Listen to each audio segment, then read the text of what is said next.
Today is Monday, January 27, 2020, and coming up on Roland Martin Unfiltered, the world continues to mourn the death of 41-year-old Kobe Bryant. Died tragically in a helicopter crash yesterday in Los Angeles. We will talk over the next 2 hours with Hall of Famers like Elgin Baylor, also Norm Nixon, Laker great, in addition to retired NBA player, talk show host John Sally. Also be joined here, retired NBA player Eton Thomas, journalist Mark Spears, Kevin Merida from The Undefeated, and also sports journalists Howard Bryant, Roy Johnson, Jamal Murphy, Kelsey Nicole Nelson, and Jamel Hill. Folks, people are still reeling from this tragic news, and we'll talk about really what Kobe Bryant meant not only to basketball, but also to the world at large. It's time to bring the funk on Roland Martin Unfiltered. Let's go. He's got it. Whatever the miss, he's on it. Whatever it is, he's got the scoop, the fact, the find. And when it breaks, he's right on time and it's rolling. Best believe he's knowing. Putting it down from sports to news to politics. With entertainment just for kicks, he's rolling. It's on go, roll, y'all. It's Roland Martin.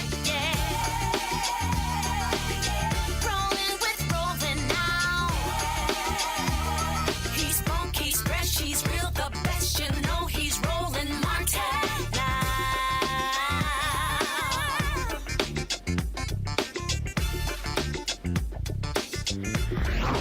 Martin.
It's been more than 24 hours since folks were stunned to hear the news of Kobe Bryant dying along with 8 others in a plane crash in Los Angeles as he was on his way to support his daughter in a basketball game.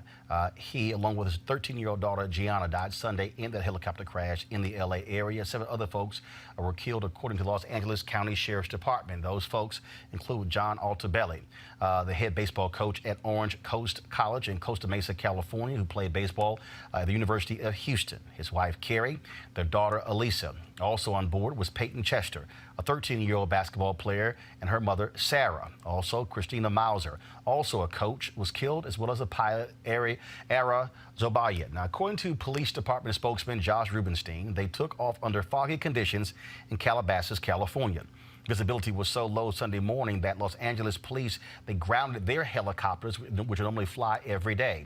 And the official cause of the crash has not been determined. The helicopter was operating under special visual flight rules, according to an air traffic control conversation, which the pilot captured, that was captured by the website liveatc.net. This is actually a flight simulation as well as that conversation. 72 Echo X-ray, Burbank Tower, Burbank altimeter 3019, Burbank class Charlie, surface area is IFR, stay intentions. Maintain special DFR transition on the 101 westbound 2. November 2 Echo X-ray, hold outside Burbank class Charlie airspace. I have an aircraft going around. 2 Echo X-ray, hold it.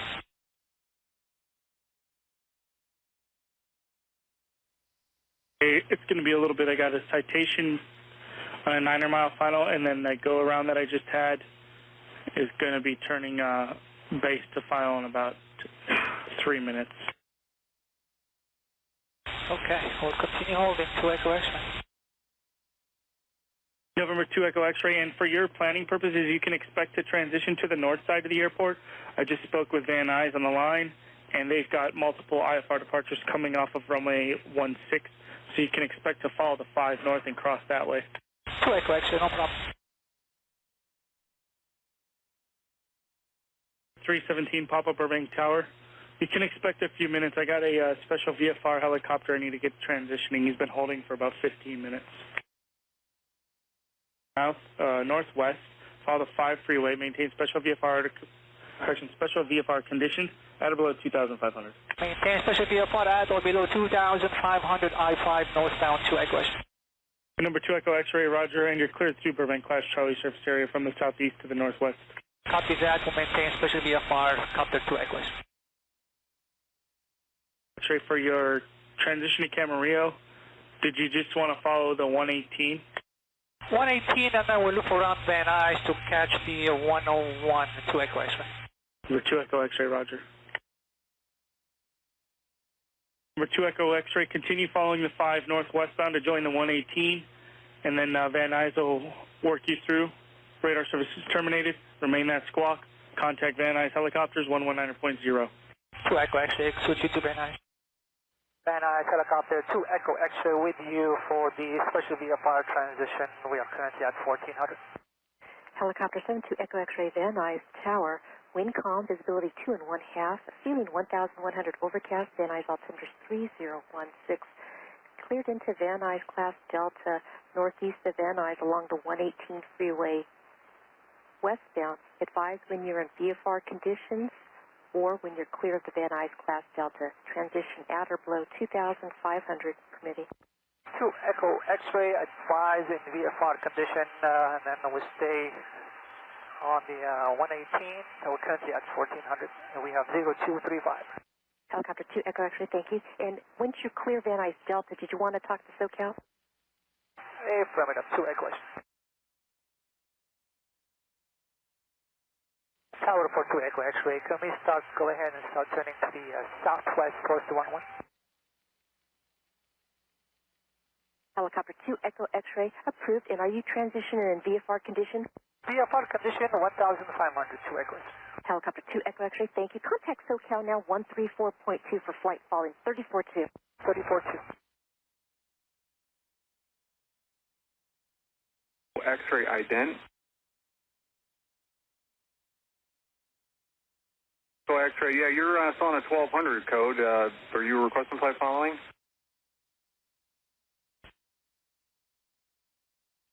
Two Echo X-ray, what do you say intentions? 2 Echo X-ray, you're still too low level for flight following at this time.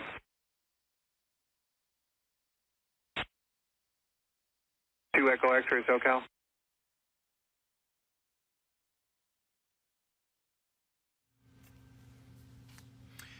A witness in an interview with Extra TV talked and described those final moments, what he heard and then what he saw.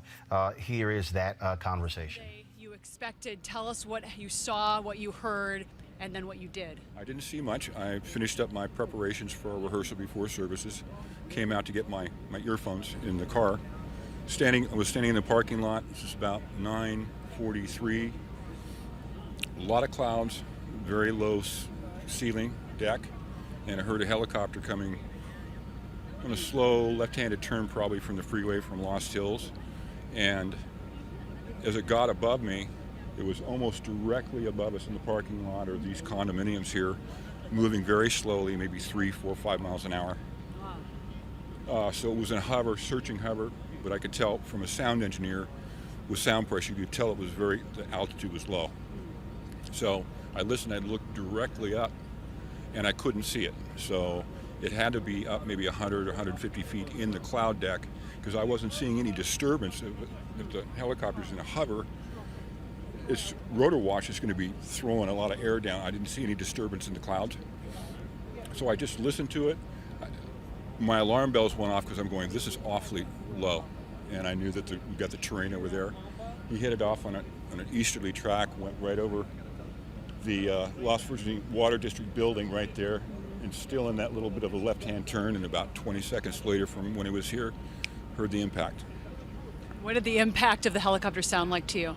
It was not very loud. You could hear the crushing and collapsing of fiberglass, plexiglass. I did note the thing that stuck in my mind is when it impacted, the rotors stopped literally immediately. There was no secondary. The rotors weren't like breaking off and hearing things fly off.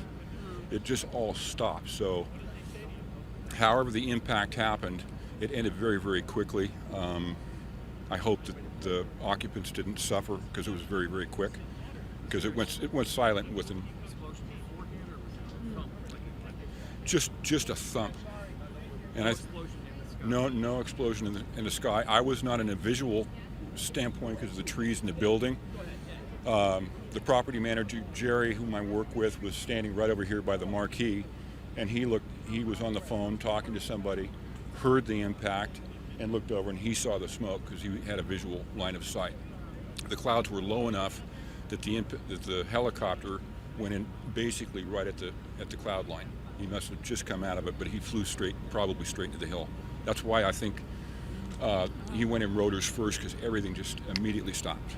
And then what did you see after that? Was there smoke? Were there flames?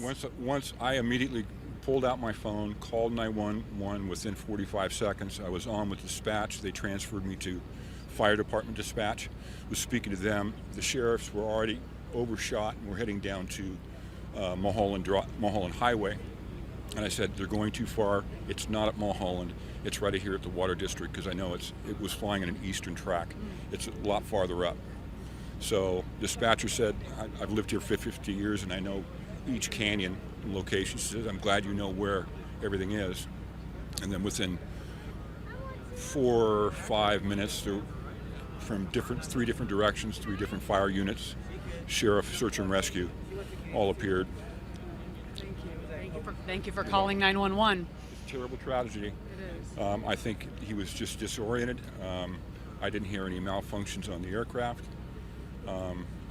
Apparently, Kobe's helicopter was a twin turbine, so he had power, and it sounded like he was in control because it was in a slow. It's hard to control a helicopter when you're in a hover or a slow. You've got to have command of the aircraft. So I think he just was disoriented and he did not know where he was. I came out here about 2 hours, 90 minutes after it happened. It was still foggy. Yeah. There was no blue sky. Is that usual to see that kind of weather out there?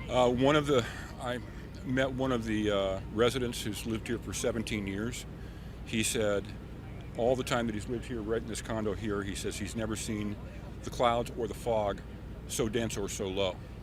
Really? The music director that I work with was coming up from Montanito, halfway to Malibu from here, 4 miles away. He said there were no clouds where he was. So apparently we have these, these local little microclimates, and the property manager, who's been here for 10 years, says this particular little bowl here has a tendency to generate a lot of clouds and fog from time to time.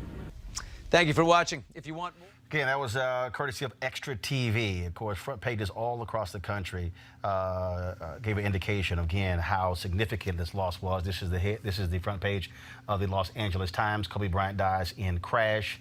Other newspapers, the New York Daily News, a photo of Kobe, but also one with his daughter as well. Also, this is the Hispanic newspaper there in Los Angeles that also focused on Kobe Bryant. New York Post, you have Philadelphia Inquirer. This, of course, the hometown of Kobe Bryant, where he was born. His dad, of course, played basketball in the NBA in Philadelphia as well. The Los Angeles Daily News. The LA Times also had a special section dedicated to Kobe Bryant today. This is the Tampa Bay Times. Again, front pages all across the country as media outlets shocked by the news of the death of Kobe Bryant. This, of course, the Wall Street Journal.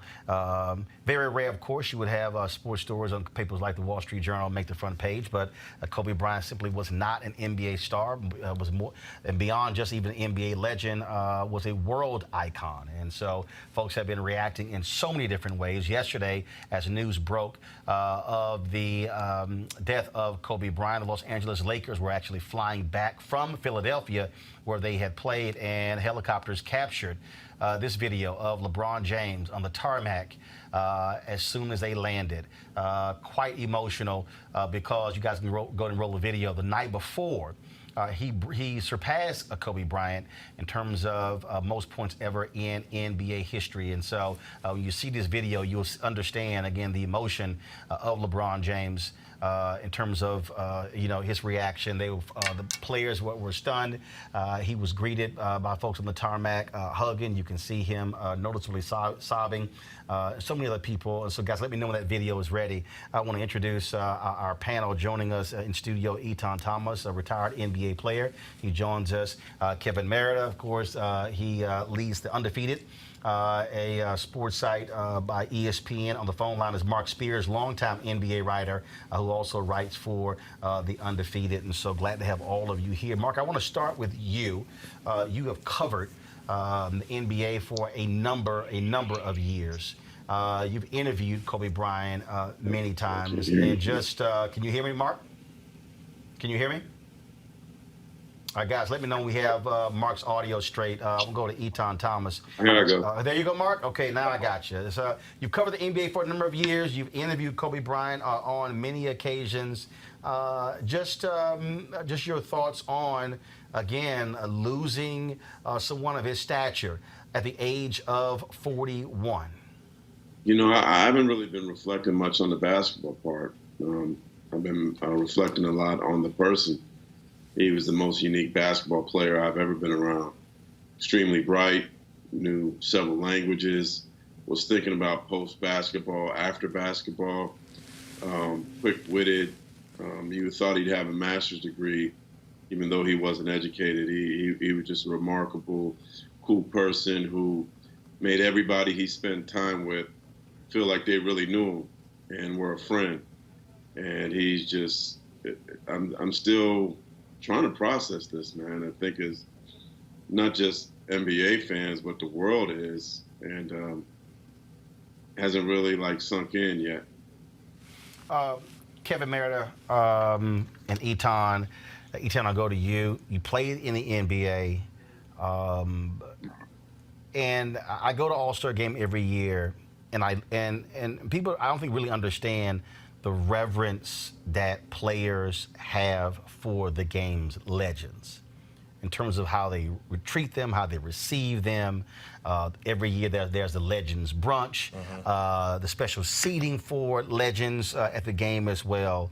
And so for the public not really understanding that dynamic, but for you, he was also a peer. Yes, I mean, we were part of the same high school class, class of 96. You know, he went on to the NBA, and I went to Syracuse University. And, you know, I saw parts of Kobe Bryant, you know, and that everybody else didn't quite see all the time. You know, you see a lot of players right now pouring out different stories and telling stories of interactions that they had with Kobe Bryant, you know, outside of basketball. And, of course, you could tell basketball stories all day. But, you know, the part that I really loved about him was him as a father. And, you know, seeing him, he coaches his daughter's AAU team, and seeing them with his daughters, and, you know, that clip where he's next to his daughter at a game and they're like breaking down specific things about the game, and she's nodding her head and he's really teaching her, and those are like precious moments. And those are the moments that, I mean, you know how I feel about the you know, the way that black men are portrayed, especially as fathers, especially black athletes. I wrote a book on fatherhood that you were a part of. And everything that he showed was kind of negating that preconceived notion that black men are not part of their children's lives. And he showed quite the opposite. And so he was much more than just a, you know, tremendous basketball player that won championships and, you know, scoring titles and everything like that. That's all great. But him as a human being and a father and a husband, you know, he was special. Kevin, from a media standpoint, you see this reaction, and I said this yesterday. Probably the last major sports figure in terms of someone on that level. You've seen other athletes who've actually passed away. I would dare say it's probably Dale Earnhardt. But even him being a NASCAR driver, one of the greatest in NASCAR history, this is on a whole different level. And Richard Jefferson said this, and I totally agree with him yesterday. He said the passing of Kobe Bryant is on the level of when Michael Jackson died, when Prince died, when a Whitney Houston died, when a John Lennon was killed. Yeah. Well, look, basketball has become globalized. You know, the NBA has been very successful in moving that sport elsewhere. Obviously, it had a good tradition in Europe, but they brought European players to the NBA, and it spread into China, and Africa Basketball League was about to start, and so Kobe came of age in that era. He's also part of another really important phenomenon is the high school athletes going to the pros. He was right at the cusp of when that took off with Garnett and then him and then Tracy McGrady, who gave another moving testimony. And we saw young players succeeding at a very young age. You know, he was the youngest player to ever play in the league. And I think that people came of age with Kobe Bryant. And it's interesting because, you know, you play in the profession for 20 years, and his accomplishments, 5 championships and 18 All-Star games, and all these things are fantastic. But 20 years, he leaves that sport, and by most standards of careers, is still a pretty young man, you know. Right. But he became an elder statesman in his sport, and so there was the opportunity of people both to come of age with him and then observe him making that transition as an elder statesman at the young age of 41. On the night before he was killed, LeBron James, as I said, surpassed him in terms of on the all-time scoring list. This is LeBron talking about Kobe Bryant on Saturday night. When I was a kid, when I was in high school, I was growing up through the ranks when Kobe came into the league. He was, it wasn't a dream of mine to come straight, from high school at that point in time to the NBA. But I was like, wow, a 17-year-old, 18-year-old kid being able to make that leap, that's pretty damn cool. And as I started playing more ball and I went into high school, the things that he was doing on the floor, I, admired and wanted to be a part of. I went to ABCD camp, and he came and talked to all the kids that was there, and I happened to be one of the kids that was there, and I was just listening. I was just trying to soak everything up I could, and I remember one thing that he said. He was like, if you want to try to be, great at it, or want to be one of the greats, you got to put the work in. There's no substitution to work. And I was a 15-year-old kid at that camp. You can actually find the footage of him at that camp. And in 2001, I believe I was playing in New Jersey, and the All-Star game, if I'm not mistaken, and y'all could correct me, it was in Philly, right? Yeah, that Saturday, me and Maverick drove to the Intercontinental downtown Philadelphia, and he gave me a pair of his shoes, which I ended up wearing that following night. It was the red, white, and blue Kobe's. I was a 15, and he was a 14, and I wore them anyways. And I sat and just talked to him for a little bit. He gave me the shoes. I rocked them in the game. And it was the same night that we played Oak Hill against Melo. And then I saw what he was able to do the very next night, winning MVP here in Philly. That following night. As I got drafted, I still just admired him. Seeing what he was able to accomplish, winning championships, having, being early in his career where, he learned from the misses that he had against the series against Utah, and he just used that as motivation and got better and better and better to him winning multiple championships, and continued to admire him throughout my high school rank. And then as competitors, just seeing the work ethic that he put into the game. He had 0 flaws offensively, 0. You backed off of him, he could shoot the 3. You body him up a little bit, he can go around you. He can shoot the mid-range, he can post. He can make free throws. He has zero flaws offensively. And, you know, that's something that I admired as well, just being at a point where the defense will always be at bay, where they couldn't guard you at all offensively, where you just felt like you was just immortal offensively because of your skill set and your work ethic. We take it down to 2008 where we become the Redeem team. And it was a dream come true for me to be able to line up alongside of him. Just admiring him for so many years, and seeing him from afar, and then being able to be in practices with him, and you know, me watching and learning. So on. I mean, it's just too much. It's just too much. The story is just too much. It doesn't make sense. And just to make a long story short, now I'm here in the Lakers uniform in Philadelphia, where he's from, where one of the first time I ever met him, gave me his shoes, he won All-Star Week. It's surreal. It doesn't make no sense, but the universe just puts things in your life, and when you live in the right way, or you just giving everything to whatever you're doing, things happen organically, and it's not supposed to make sense, but it just happens. And I'm happy to be in any conversation with Kobe Bryant, one of the all-time greatest basketball players to ever play, one of the all-time greatest Lakers. The man got 2 jerseys hanging up in Staples Center. It's just crazy. Kobe actually posted a tweet continuing to move the game forward. King James, much respect, my brother, number 33644. Yet, not even 12 hours after those remarks by LeBron James, this was actually LeBron James on the tarmac yesterday as they landed in Los Angeles. It was stunning, Eton, to see the reaction from so many players.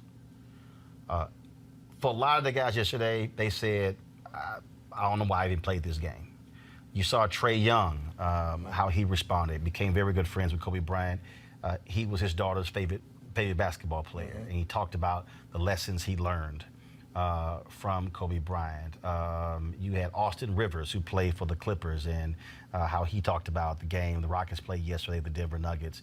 Many people on social media were saying they were very surprised that NBA did not cancel games because Tyson Chandler, who played with Kobe Bryant with the Lakers, who's now with the Houston Rockets, and it was just emotional, sitting on the bench, just shedding tears. I think people forget that you guys are humans. Right. I think people forget that emotions are real. Loss is loss. Yes, they definitely do. And, you know, it's interesting seeing people's reactions because they don't understand. I mean, as you just see different NBA players telling personal stories about Kobe, you know, I had my own. I mean, after my heart surgery, you know, while I was here with the Wizards, he came up to me right before we played the Lakers, right in the Verizon Center. And as soon as he saw me, he made a beeline right to me, gave me a big hug. You know, he said, hey, I've been praying for you. You know, as soon as I heard that you were having heart surgery, you know, I haven't stopped praying. You know, and I was just like, oh, I appreciate that. You know what I mean? But everybody's telling these different stories because then you have people outside of basketball that have another view of Kobe. And that has been spilling out now as well. And it's interesting because, you know what? You understand social media, and you understand people bring up bad things at the worst times and things of that nature. But my response to that was like, it hasn't even been 48 hours yet. Like, give the family a chance to breathe first before you start bringing up all the negatives and all the things that you don't like about him and different things in his past. And I've seen that on people outside of the NBA, not in the NBA, people who knew him and had contact with him and were affected by him and, you know, who he had impact on their lives, but outside of the NBA. And it's an interesting thing, but, you know, you want to tell people it's okay for you to be human sometimes. You know, you don't have to do things for clicks and likes and things like that. Let the family breathe for a little while. Let them grieve. Well, and Kevin, look, as journalists, people, when folks pass, the good, bad, and the ugly, hosts will bring that up. There have been lots of visceral reactions on social media, pro and con, to individuals who have brought up the sexual assault trial that Kobe Bryant went through. Folks have been, tweeting out those stories. Others were saying absolutely, but bodies hadn't even been recovered before you can bring those things up. And so what's also, I think, interesting also about this is that, to Eton's point, people from the outside have a totally different perspective. There's the commercial of all the haters of Kobe Bryant, and Nike put this out where he was sort of just encouraging them. I want to pull it in a second to continue to sit here and yell at him. But again, that's from a fan standpoint. But it's also when you don't understand, you know nothing about that person. You know nothing about, you've never had a conversation with them. You don't know anything about their history and their past. And I do believe that when someone dies, especially when someone dies at the age of 41, when you begin to hear these things, it gives people a totally different perspective on a person's humanity beyond what we think we know. Yeah. Well, look, we are, the American culture is one of celebrity. You know, we celebrate celebrity, and while, yeah, there are going to be some people tweeting out stuff, I think the preponderance of outpour is really the remembrance and the celebration of Kobe, and I think that is classic for how we are as a culture. I mean, you know, even if we don't know people, we think we know them. We have some moment. We were at a game. We remember something. We're shocked by death, and you know, you brought up Dale Earnhardt, but you know, you and I both know Roland in politics, you know, JFK Jr., Princess Di, other major deaths that had the world galvanizing around them, and everybody processing these public figures, even if they were many, you know, miles removed from them and no personal contact. And, I think that's just our nature. Sometimes you can over-celebrate people, you can glorify them in life greater than they are in death, because you know you can't get back death. You know, death is the end, right? And so I think there is a tendency to want to really give people their due, and sure, you know, precisely because we have social media, yeah, there's going to be some people say, well, wait a minute, let's not forget this. But you can imagine if Dr. King had died today in this age, you know, there would have been an amazing outpouring of what he stood for and everything, but there would have been other people that would have mentioned other things. And we can most recently talk about Muhammad Ali. You know, Muhammad Ali died a month after we launched at the Undefeated. You know, it was our first kind of trial by fire of our platform, and I thought we did an excellent job of bringing every single dimension in, because people of that magnitude are worth complexity. They were complex, and they're worth not just looking at through one lens, you know, because we all have multiple identities, you know, not a singular identity. And just as there were a lot of people going back to Ali, everybody were talking about how courageous he was, and some of the same people who, at the time when he was being courageous, people were saying he was a traitor to the country. So a lot of times people come full circle in death with their opinions when those opinions didn't exist in life. And I just think that overall what we know is death is hard to stomach, and it's hard when you've suffered it in your personal life. I'm sure all of us have. I know I have, and you struggle, you grieve differently. But when it's a public death, it's really hard, because there's this tendency to want to say something and to feel like that person is part of you because they took up a space in your life. Kobe is, you know, one of the greatest athletes. He's going to go down not only one of the greatest basketball players, one of the greatest NBA legends, but one of the greatest athletes to play a team sport. I think when you begin to, and we're seeing this, a lot of people, and I remember all the stories when Kobe was playing, and the stories of he's moody, he's selfish, he wants to be the star, the whole deal, the back and forth between him and Shaq, even just a few months ago. I mean, people talk about jealousy and fighting and all those different things. And now all of a sudden, Eton, what's interesting is people really trying to understand what it means to want to be great. And I think back when Tiger Woods went through his travails in 2009. Mm-hmm. And I remember being on television, being on CNN, and people like, Tiger needs to change, and he needs to talk to the fans more. I said, let me be real clear. I said, I don't watch Tiger Woods on Sunday to see him talking to fans. Yeah. I said, we are going to measure Tiger by, do you win? Right. And I think, now people are seeing this, what happened, the viral clip that went out with him talking basketball with his daughter. Mm-hmm. I just, it irks me to some degree when people don't understand greatness, they don't understand what it takes. I'll tell you this story with the Jeffrey Osborne golf tournament.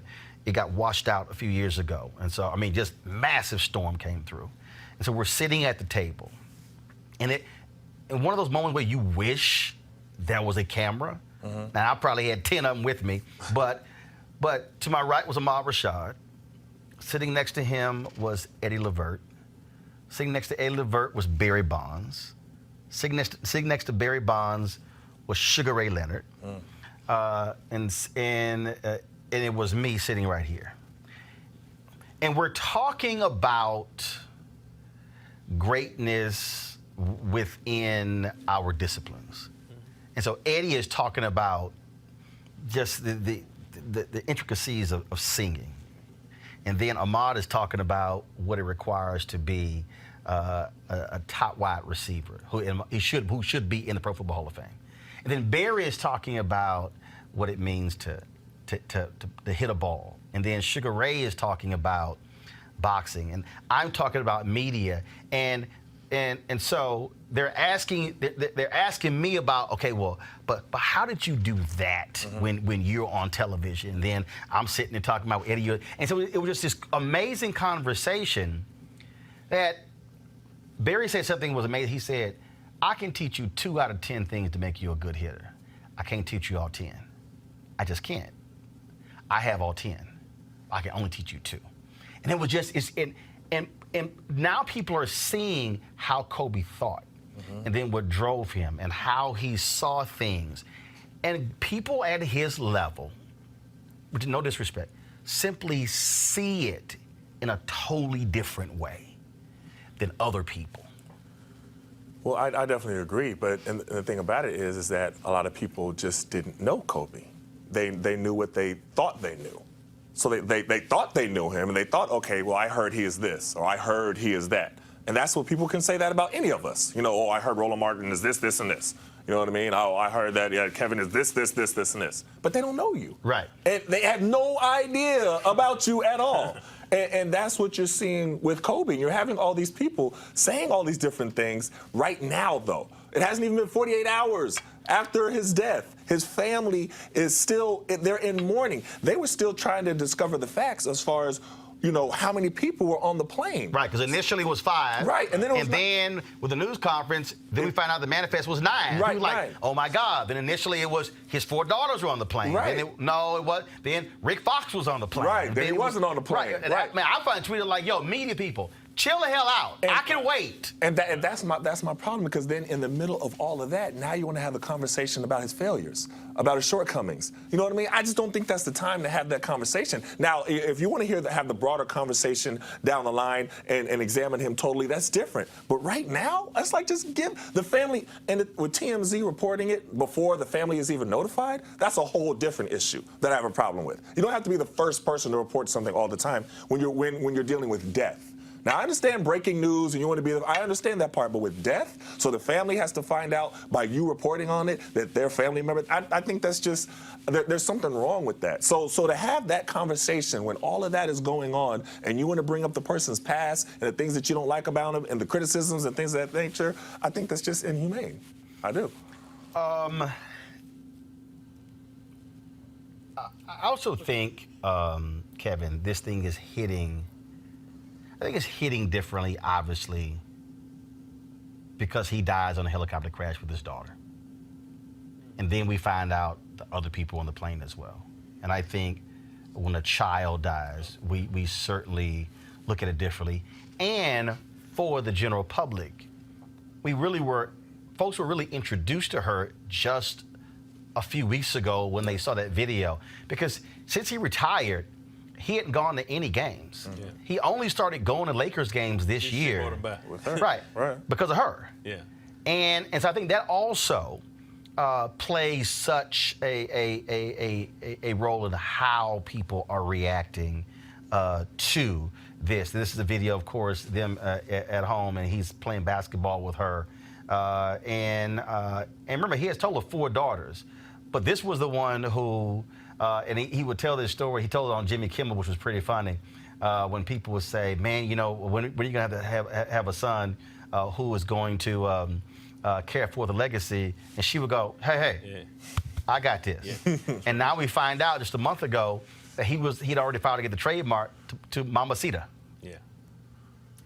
No, I mean, look, I think kids are, they're precious, right? You know, precious in God's eyes and in ours, right? I mean, I think that, you know, our heart breaks a lot for the loss of children, and those scenes of him with his daughter and teaching his daughter, you know, go back to what you said, Atan, about men and daughter, black men and their kids. Mm-hmm. You know, it's just so it makes the loss even greater, right? And she, you know, was developing, right? And she was good, right? And so, you know, going back to that thing you said about greatness was sticking with me. I wish I could have been at that conversation. Dude, but, it was crazy. But I do think that there's so much greatness, and I'm an admirer of it. You know, I don't care if, you know, I'm in a jazz concert and I'm watching somebody. I don't care if it's Cyrus Chestnut or whoever, and I'm watching the keyboards and just thinking, like, how did they create that? And it's a thing that I think we all in our professions and disciplines, even if you do the thing, you know, I'm reading some work and say, man, this is some beautiful paragraphs. Right. And you're just trying to absorb how does a person become what they become in their discipline. One of the things that people have mentioned about Kobe was just that fierce competitiveness, and then you're combining whatever talent, God-given talent he has, with that ability to hone and sharpen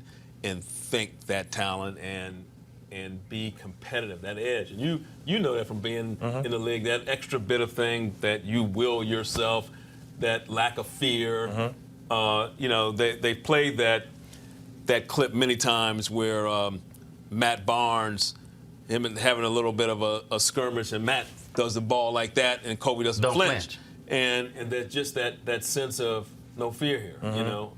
And you know, in basketball, in any profession, this is great. People are going out making 99 straight free throws when they're in the gym with me. But then they're in a high pressure environment, you know, whether it's an NCAA tournament game, NBA finals, and that they're not able to perform like that. Right. And so a lot of what he was able to bring was that sense that, you know, I got this, I can win, that confidence. And you know that better than me. Right. I want to do this here. To that point, this is a Nike commercial. Then we're going to bring in Mark Spears. He had to jump off, but he's actually back with us. So I want him to speak to that about Kobe Bryant. And so this was a Nike commercial they put together dealing with Kobe Bryant and his haters.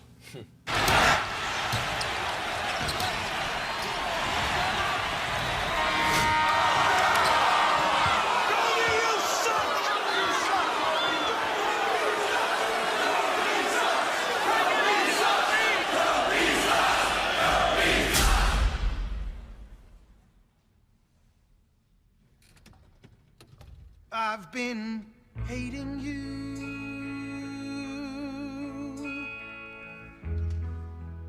too long to stop now. You're retiring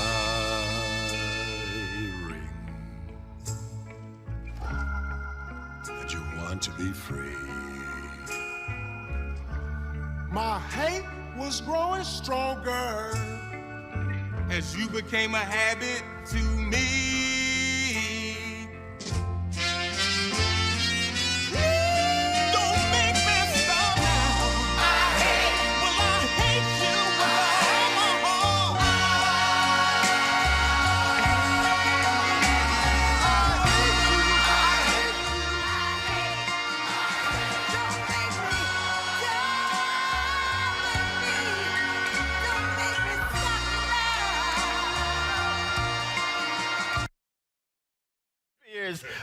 There's an amazing commercial, but again, I mean, this was a guy who came into the league, who said from the beginning, when this is all over, I want to be one of the absolute greatest, and I want to be even greater than Michael Jordan.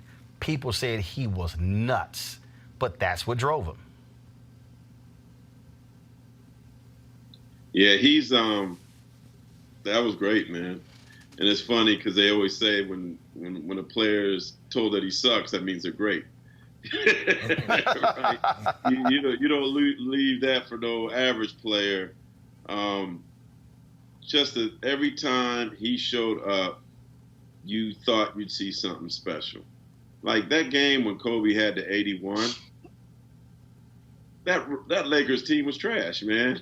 It wasn't a good team, but people kept going to the games because you never know. Hey, what is Kobe going to do? What is Kobe going to do? It was always about what is Kobe going to do. In the city of Los Angeles, known for entertainers, actors, singers, Fred Astaire, you know what I mean? Denzel Washington, Jack. I think he's the greatest entertainer they ever had. He was a man that was able to bring Hollywood out of Hollywood into downtown or to Inglewood. You think Kobe was greater than Magic Johnson? You think Kobe was greater than Magic? Well, I think Magic is the greatest player of all time. Well, you just said that, so I just wanted to make sure. But I do think he was loved more than Magic. As hard as that is, I don't know that there was a politician, a singer, an actor, Michael Jackson included, every actor included, Magic included, Kareem included, Shaq, that I think that city loved more than him. You got to really love somebody to hate LeBron James when he comes in. I think the Lakers fans love him so much that they felt guilty loving one of his rivals, which shows you how much they love him. The outpouring of people at Staples Center, the memorials around the world, and it's not just basketball. You see it in soccer. The Sports Center, Sky Sport of England, all they're talking about is Kobe today. They're not talking about soccer. In China, memorials. It's all. Not many people can influence the world. Kobe was going to China and going to India and going to Europe before other players. He was just ahead of the game. He made the world love him. He's probably the only player in China more popular than Yao Ming. I truly believe in my heart that this is the most popular entertainer to ever be in Los Angeles. And the outpouring of love, the reason why you're talking about him today, the reason why the world is talking about him today is because of how great he was on and off the court. Journalist Jamal Murphy joins us right now. Jamal, welcome to Roland Martin Unfiltered. Thank you for having me. Just your initial reaction to losing Kobe Bryant at the age of 41. I mean, it was devastating, as you guys have said. I think really the commercial you just showed kind of sums it up in terms of him having all those haters. And he had haters because he was so good at what he did and he was brash. But it's brings to light what we're going to miss in the second act of his career or his second career, because I felt like, I started to like him even more after he was retired and he started to speak out on social issues like he had never done as a player because he was so focused as a player. He praised Kaepernick for what Kaepernick was doing. He tweeted out against Trump. These are things that he didn't do as a player. So, whether if you weren't a Lakers fan, you might have hated Kobe. But as, in retirement, I think you start to appreciate him as a person more. And I'm just sad that we won't get to see that stage of his career. I'm glad you brought that up. So I probably when I know when I was in Dallas and I covered Dallas Maverick games, I crossed paths with Kobe Bryant. Never took a picture. So probably did interview, whatever. But Kobe and I did have a conversation. So 2000, you might remember. In 2014, the New Yorker did this article on Kobe Bryant. And he made some comments about the Miami Heat and the photo that they took in hoodies, paying homage to Trayvon Martin. And a lot of folks don't realize that I've been obviously one of the voices who actually was pushing national media to make this a national story. Was communicating directly with Dwayne Wade and others saying it's important to do something. And then it was after that, D. Wade hit me up thanking me for pushing this issue and pushing players. So when I saw the comments, I then said, because the year before, Jim Brown had made some comments about Kobe Bryant not understanding African-American culture. And I think I put some tweets out, and I said, y'all remember what Jim Brown said? He was right about Kobe. And I said, it was a couple of tweets that I put out. So I'm in Boston. I think I had spoken at MIT, and I'm at the airport, and my phone rings. And it's Kobe Bryant. And I'm sitting like, I don't know how in the hell he got my number. And I think what happened was him or his people called my office. And my folks did not tell me it, but they told me later, called my office, got my phone number. And so he calls me. And he wants to talk about my comments. Now, here's the deal. I ain't scared of nobody. I've written and went after Oprah. I've hit all kind of people. So I'm like, okay. Like, you ain't the first celebrity I've hit. And so we had this, it was probably about a 20-minute conversation as I was, and the flight was boarding, but I got on last that he finished his conversation. And it was a really interesting conversation, a back and forth, because I shared with him exactly why I felt he was wrong in his comments. And he talked about how he felt that his comments had been taken out of context, and then I explained to him, I said, well, this is also why you need to understand when the writer is writing, they control what all comes out.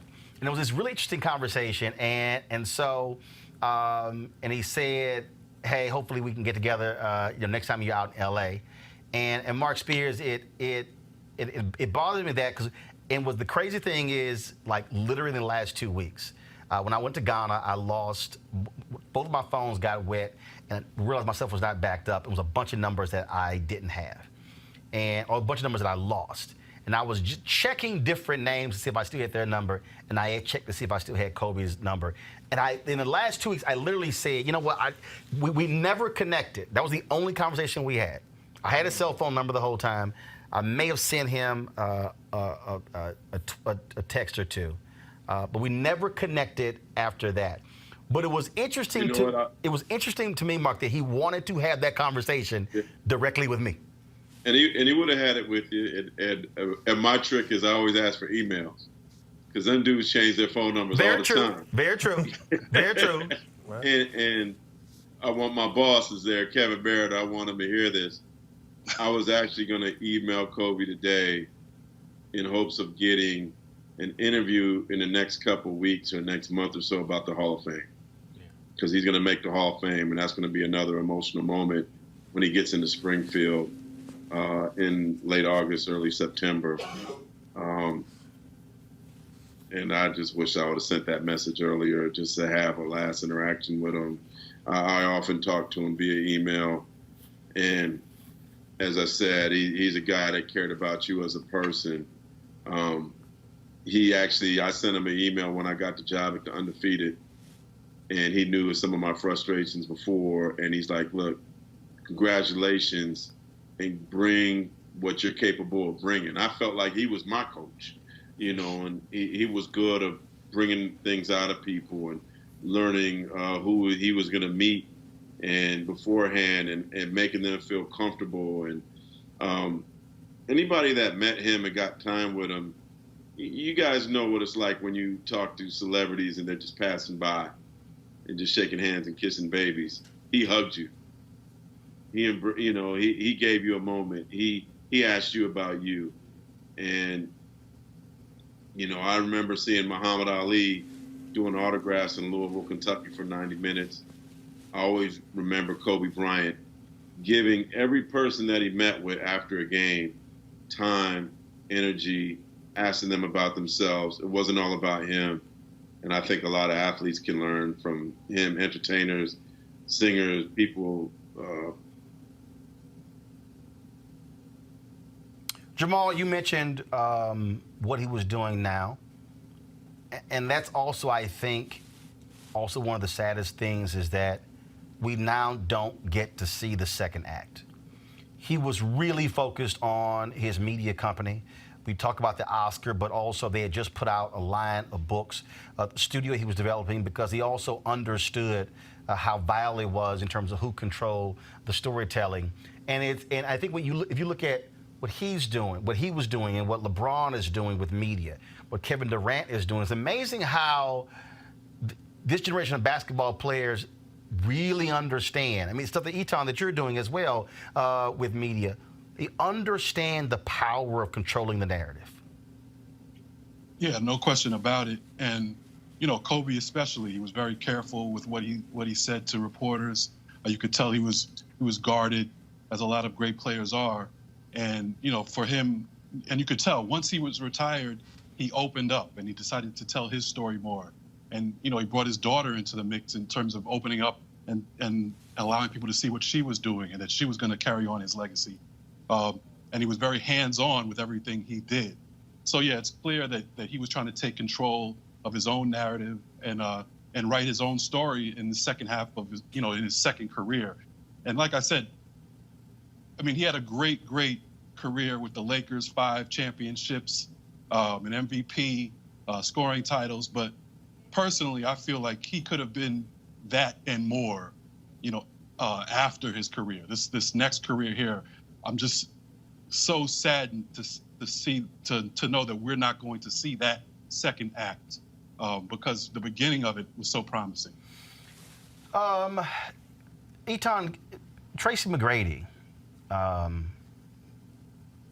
said on ESPN that Kobe said he wanted to die young, that he wanted to be immortalized, that he wanted to be known in even greater terms than Michael Jordan. It is still interesting to me that he had this fixation, I guess akin to Ali saying I'm the greatest, of wanting to be known as the greatest.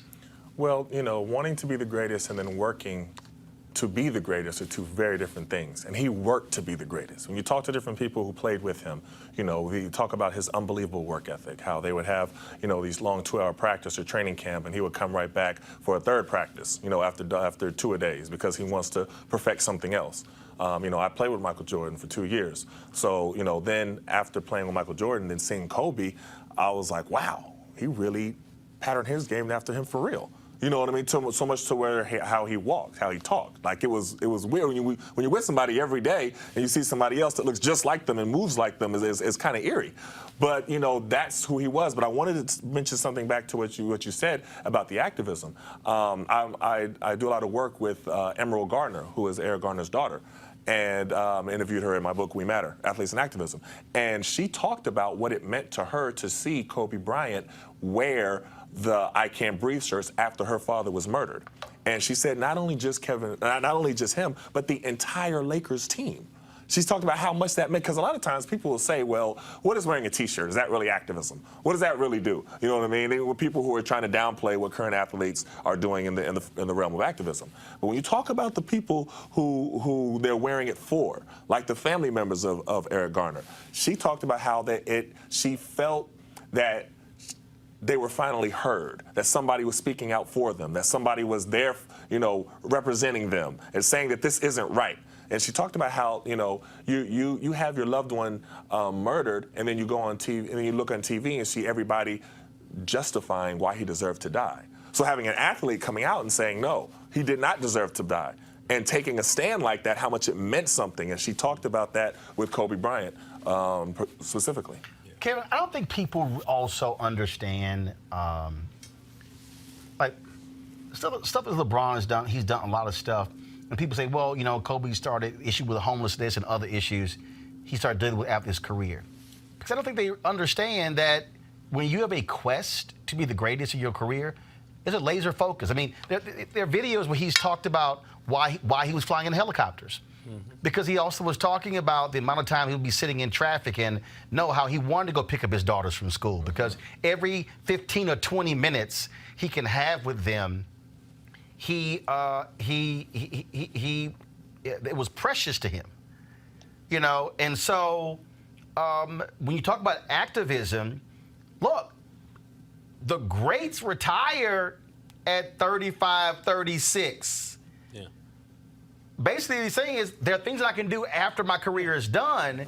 And so that's why I think when people are all of a sudden they say, oh, man, I didn't realize he was doing that and that and that, because there was a fixation on this is I need to be completely focused on my career if I want to be great, and then I can do those things when my playing days are done. Yeah. And look, I think he made, in the same way he studied the game. I mean, Tom mentioned studying Jordan, and you can see the pattern of his game. There's this, you might have seen this video that was being recirculated that is beautifully edited to show Kobe shots, fadeaways, moves, and then Jordan, and it looks like you're watching the exact same player. And the same way as he went in the media, he's studying other people. He's studying writers and filmmakers.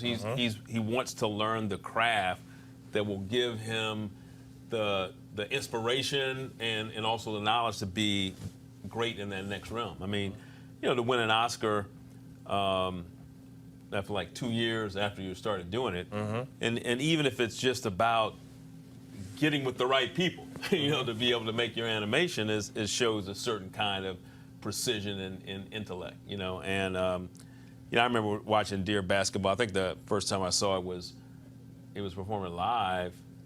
It was live, showing with the LA Philharmonic Orchestra, and it was just the notion of seeing this animated thing and the orchestra playing it live, and that was like a high level execution, just the thinking about it from an athlete standpoint. And here is a trailer of that. Let's go ahead and play it.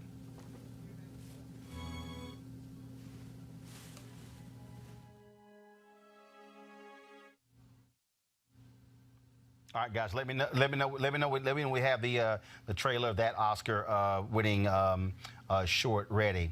In the meantime, folks, I do want to share with you. So there've been so many reactions from people, especially a lot of players. Dwayne Wade initially posted a tweet saying, "No, don't let this be true," and then he posted this video of his reaction. Once it was confirmed that his good friend Kobe Bryant had died in a helicopter crash in Los Angeles.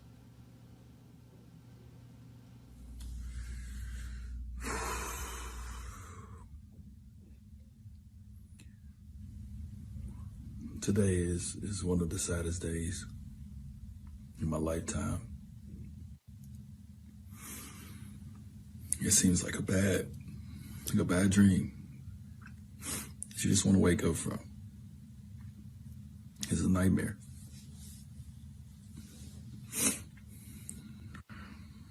I know we all feel the same way about such a great leader, just a great champion, just a great person. If you got a chance to know Kobe, you got a chance to really know Kobe, ain't nobody better, man. Emotions are all over the place. These are the moments when you ask why. Here's a video of the greatest scorer in NBA history, the great Hall of Famer Kareem Abdul-Jabbar. It's very difficult for me to put in words how I feel about the loss of Kobe Bryant. As a young boy, I met him when he was 11 or 12 years old. I was friends with his dad, Joe. We were former adversaries. Joe played for the 76ers, but he was a good friend and someone that I shared a friendship. And it's hard for me to understand now how this is affecting Joe and his wife. So to Kobe's family, I want to send my most sincere and heartfelt regrets and prayers, and my thoughts are with you guys. Kobe was an incredible family man. He loved his wife and daughters. He was an incredible athlete and a leader in a lot of ways. He inspired a whole generation of young athletes. He was one of the first ones to leave high school and come into the NBA and do so well, dominating the game and becoming one of the best scorers that the Los Angeles Lakers has ever seen. I had the privilege of being there when he scored his 81-point game, and it was something that I will always remember as one of the highlights of the things that I have learned and observed in sports. Kobe, my thoughts are with you. Absolutely. Rest in peace, young man. This loss it's just hard to comprehend. Go with God. Here are some of the tweets that were also posted. First off, by the Hall of Fame. We can pull those up. First of all, like I say, so many people have been posting videos, have been posting photos, you name it, with their responses.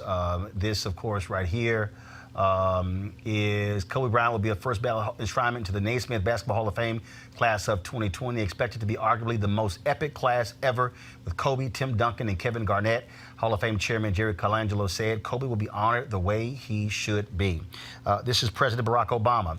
Kobe was a legend on the court and just getting started in what would have been just as meaningful a second act. To lose Gianna is even more heartbreaking to us as parents. Michelle and I send love and prayers to Vanessa and the entire Bryant family on an unthinkable day. Wu-Tang Clan. My thoughts and prayers go out to the family and loved ones of Kobe Bryant. Shocked and saddened to hear he has died in a helicopter accident. A man that transcends basketball and sport in general. One of the all-time great athletes. Colin Kaepernick shared these thoughts. I'll remember Kobe as a basketball legend, father and a man. Watching him and Gigi share their relationship with us is something I won't ever forget. My heart aches for his wife, children, and family. I hope the waves of love being sent to his family can ease some of the pain they feel. His teammate, Shaquille O'Neal, tweeted, there's no words to express the pain I'm going through with this tragedy of losing my niece, Gigi, and my brother, Kobe Bryant. I love you, and you will be missed. My condolences goes out to the Bryant family and the families of the other passengers on board. I'm sick right now, and his son had also released that he and Kobe were actually texting that morning before he took off on that fatal helicopter. Magic Johnson, of course, a Laker great, my friend, a legend, husband, father, son, brother, Oscar winner, and greatest Laker of all time is gone. It's hard to accept. Kobe was a leader of our game, a mentor to both male and female players. Whoopi Goldberg, the actress, rest in peace, Kobe, hero to many, including my grandson, extraordinary athlete, and always kind to me and my family. My deepest condolences to his family. John Legend, of course, who performed last night in a tribute to Nipsey Hussle that also turned into a tribute to Kobe Bryant. He tweeted, I'm so sad and stunned right now in Staples Arena, where Kobe created so many memories for all of us, preparing to pay tribute to another brilliant man we lost too soon, Nipsey Hussle. Life can be so brutal and senseless sometimes. Hold on to your loved ones. We miss you, Kobe. And the final one here is Bruno Mars. Tweeted, Kobe was a real-life superhero on that court, and I'm sure he was one to his family, sending love and prayers to them.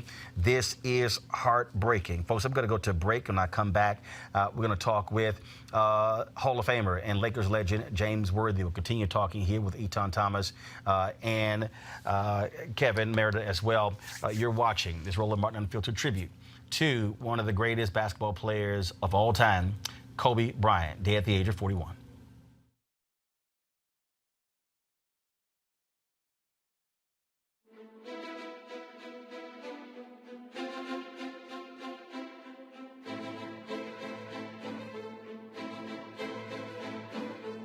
want to check out Roland Martin Unfiltered?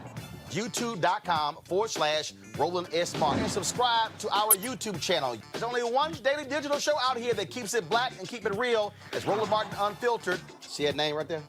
Roland Martin Unfiltered. Like, share, and subscribe to our YouTube channel. That's YouTube.com/Roland S. Martin. And don't forget to turn on your notifications so when we go live, you'll know it.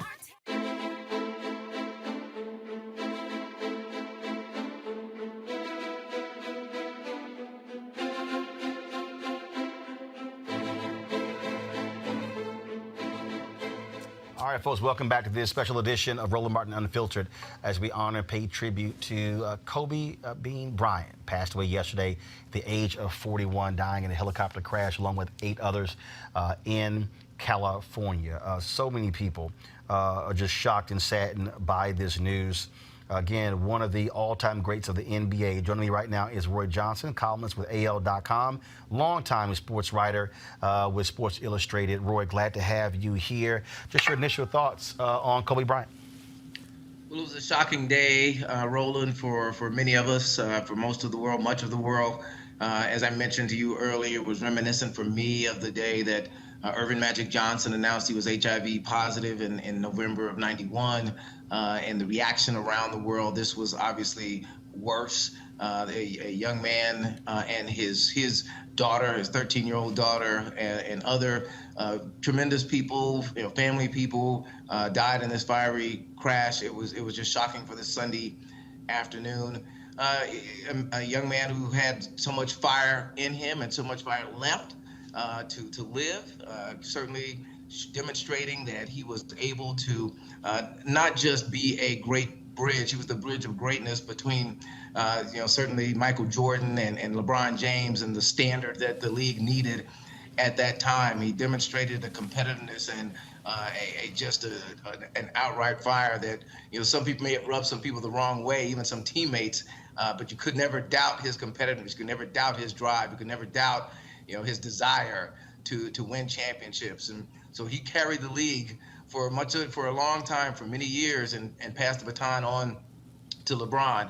And certainly later on demonstrated an acumen in places like Hollywood, in business, in technology, and probably first and foremost as a father to 4 daughters. And you heard many women come out today and speak to his efforts on behalf of female athletes. Certainly we all know he had a complicated past, and we shouldn't dismiss those who are feeling a little bit untoward, who may have been, victims of sexual violence, who refer back to the rape charge in 2003. But certainly overall, Kobe was demonstrating an effort and a desire to become a better person, to be a better father, and to be the kind of model that even his predecessor, Magic Johnson, is now being off the court. So it was a tremendous loss. It is a tremendous loss. The NBA is in mourning, sports world is in mourning, and many people who follow sports are still a little bit shallow today because of what happened yesterday. First of all, Jamal, are you still there, Jamal? Yes, I am. I just want to get your final thoughts on how people are going to remember Kobe Bryant. Obviously, it is still fresh. No funeral plans have been announced. NBA All-Star Game is week after next. I think it's gonna totally change how people look at that weekend in Chicago. I checked the NBA. February 17th and 18th, there are no games on those days. I would not be surprised if his funeral and that of his daughter is going to be held on one of those 2 days when there are no games, to allow as many players as possible and league personnel to be able to go. Just your final thoughts. Yeah, no, I mean, he's going to be remembered first and foremost as a tremendous basketball player, one of the best to ever play the game, easily top 10 ever to play the game. His fiery competitiveness, his unquestionable work ethic, the Mamba mentality. I mean, that's what it's going to be. And we see already players now of this generation are trying to copy that, have learned from Kobe and are trying to come with that same work ethic and that same athletic drive that he had. So he's not going anywhere spiritually, for sure. We will all remember him. He's put a stamp on the league, and the players that are playing now are representing him. All right. Jamal, we sure appreciate it, man. Thanks a lot. Thank you. There are not a lot of people who know what it takes to be a basketball great, Roy Johnson, but our next guest does. He is one of the greatest to ever play in the NBA. Welcome to Roland Martin Unfiltered Hall of Famer Elgin Baylor. Hello? Elgin, Roland Martin, how you doing? Okay, I'm doing fine, Roland. Certainly for someone like you, one of the league's greatest, one of the 50 greatest players in NBA history, and of course, legend there in Los Angeles. It just has to be a lot to know that Kobe Bryant is no longer with us. I know it. I heard it. I just, couldn't believe it because, Kobe, I really like Kobe. A lot of people, thought Kobe was snotty, different things like that. But I would talk to Kobe a lot. We'd talk about basketball and things like that. And then you admire the guy because the guy was really, very athletic and was a very talented player, And the only problem Kobe had was just holding back, some of the things that he wanted to do or say or something happened on the floor. And, Kobe was just one to just stand up for what he believed in. But the guy was just a tremendous player, very athletic. What we had Mark Spears on. He was talking about, look, you've had some great people come through Los Angeles. Obviously yourself, Magic Johnson, Kareem Abdul-Jabbar. We can go James Worthy. We can go, Jerry West. We can go on, Wilt Chamberlain. We can go on and on and on. But describe for folks how significant Kobe Bryant was to Los Angeles. Well, Kobe, it's like, first they said showman, people want to see, Kobe was so athletic, talented. He could do things out there, his body language, in the air, shoot, and everything else. And it was interesting to watch, because when once he got the ball, everybody was just curious. What is he going to do? What move is he going to make this time or that time? And it was fun, and interesting to watch. It was, great talent, and people loved him. Absolutely, absolutely. And I also want to just get your thoughts on this in terms of, because I said this to Eton Thomas, on the set, Eton Thomas, he's with me right now, along with Roy Johnson, journalist, and Kevin Merritt, journalist as well. And, matter of fact, let me just do this here. Roy, Eton, Kevin, y'all got a question for Elgin? Oh, my gosh. Let me jump in there. Because you're a legend. And it's a lot of times young guys now, they want to be great, but they don't know the work ethic that it takes to be great. And one of the things that Kobe had was he had that work ethic. You had that work ethic. A lot of the players, Kareem, Magic had that work ethic. Talk about that. What kept Kobe and set him apart from everybody else was his work ethic. Because I think a lot of times young people don't quite understand that. Well, you have to have the work ethic, to do that, but also not being, cocky or anything like that.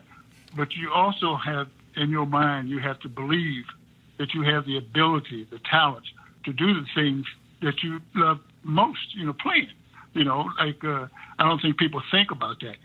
Me, I go out there and play, and they say, well, what do you think about this player? What do you think about that player? I say, hey, what do you think about me? He's got to guard me. So you just go out there with the attitude that, hey, you can do the things that you want to do. You don't, really, and I'm not putting the opponent down or anything like that, but you have to go out there with the attitude that you can do the things that you would want to do. See, and nobody can, guard you. I used to think that when I go out there, I said, well, nobody's going to guard me. Nobody can guard me. Nobody can guard me. Not being arrogant or cocky, but I just put that in my mind so I can go out there with the mindset that I can do things that, people wouldn't expect me to do. That's great.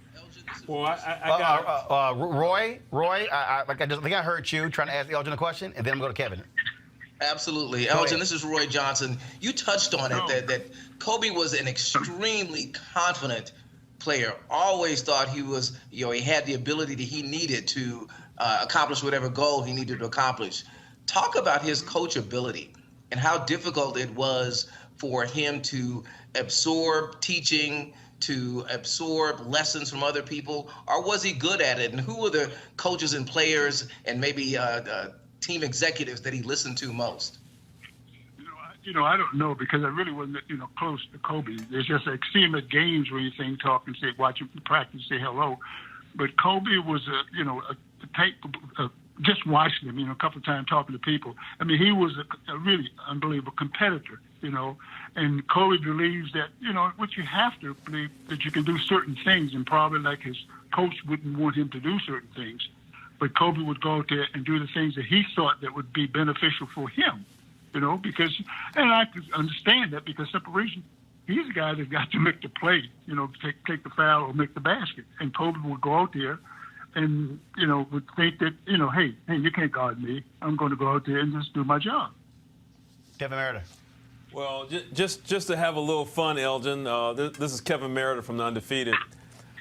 Magic Johnson said that Kobe was the greatest Laker of all time. I mean, that, and as you know, that the Lakers could have their own Hall of Fame, because there's so many great Lakers. Where does Kobe rank to you in the kind of Laker pantheon?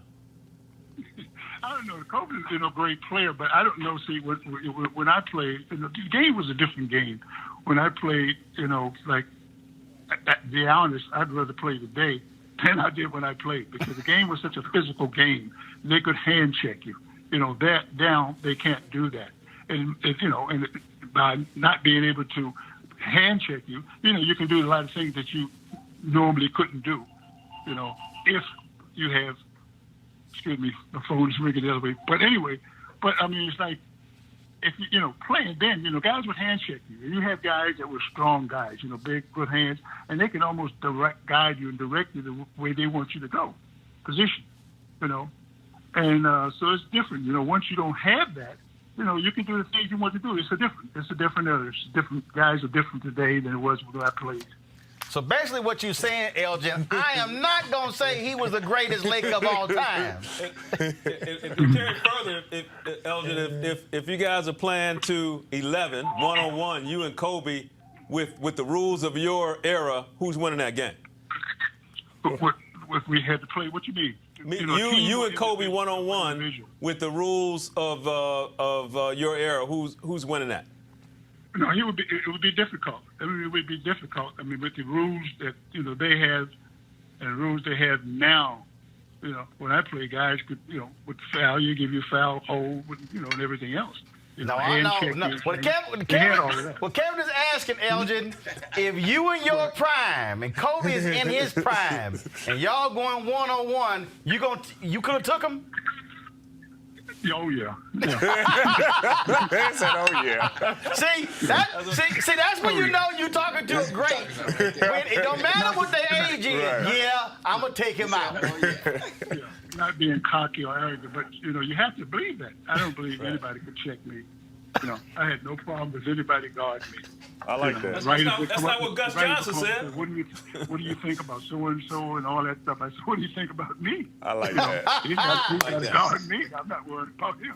There you go. Elgin Baylor, always, man, good talking to you. Tell your wife I said hello. Okay. Hey, thanks a lot, guys.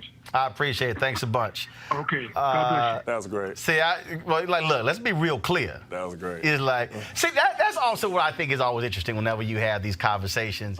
When cats talk about Jordan was the greatest, or Kobe was great, or LeBron. People who never saw Bill Russell, never saw Oscar Robertson, never saw Earl the Pearl Monroe, never saw David Thompson, cats like that. I mean, and so it's always interesting. But yeah, because Elgin in his 80s, like, no, let's be clear. Yeah. Let's be clear. I could have took him. I love that, though. I love that. I love going to the Retired Players Association meetings and the organization and doing stuff with them events. And you hear the older generation talk, and they talk like they take you out right now. Right, yeah. You know what I mean? We got a court out there. If you know, that's great. It's great. Spike Lee. This death of Kobe Bryant has been real difficult for him. We did reach out to him. Spike is my man, but he declined to talk about. Like a lot of people, just so people realize, a lot of people really, it is still raw, the loss of Kobe Bryant. Spike did posted this on Instagram. Go to my iPad, Henry.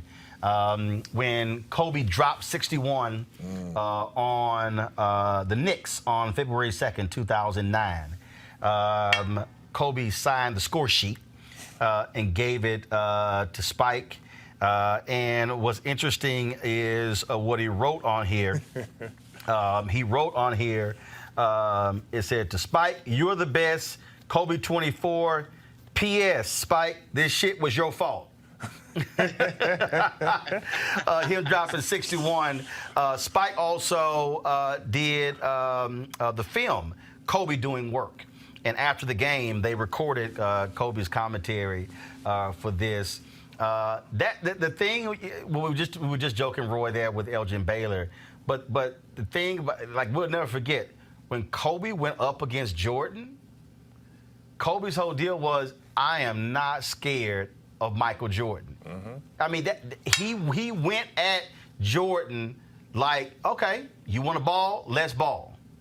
Well, Elgin said it. I mean, that's what greatness is. Greatness is confident beyond what most of us, other than maybe Eton, really understand. Confidence is unbridled. It is unwavering. And when confronted with more greatness, it only elevates the level of confidence. Right. So when you see those kinds of matchups, you just want to shut out everything else and just watch what greatness does when it confronts greatness. And each time when each had the ball, they thought that the other was not going to be able to stop them. But if the other one was playing defense, they were like, no, I'm checking you right now. So, those were the great moments when you love to watch, particularly when it was a generational shift. That either the elder did not back down and the youngster wasn't scared. It has been, again, folks, not even, actually about 36 hours now since we actually got word of Kobe Bryant dying in this helicopter crash along with 8 others. So many different players, league personnel, so many people have been just commenting, remarking. One of the folks who played with him and has a ring for it is John Sally. And John Sally joins us right now. You hear John laughing there. John, what was it like putting on the purple and gold with Kobe Bryant sitting across from you in the locker room? Well, let me say, Roland, everybody called me today, and I said no.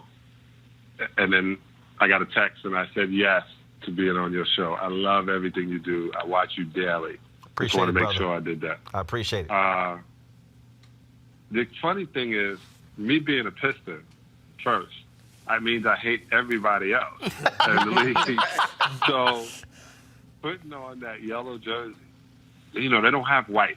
They play in yellow. And my brother goes, how does it feel having that yellow all on your back? You're a yellow back now, because that's what we used to say. They're cowards.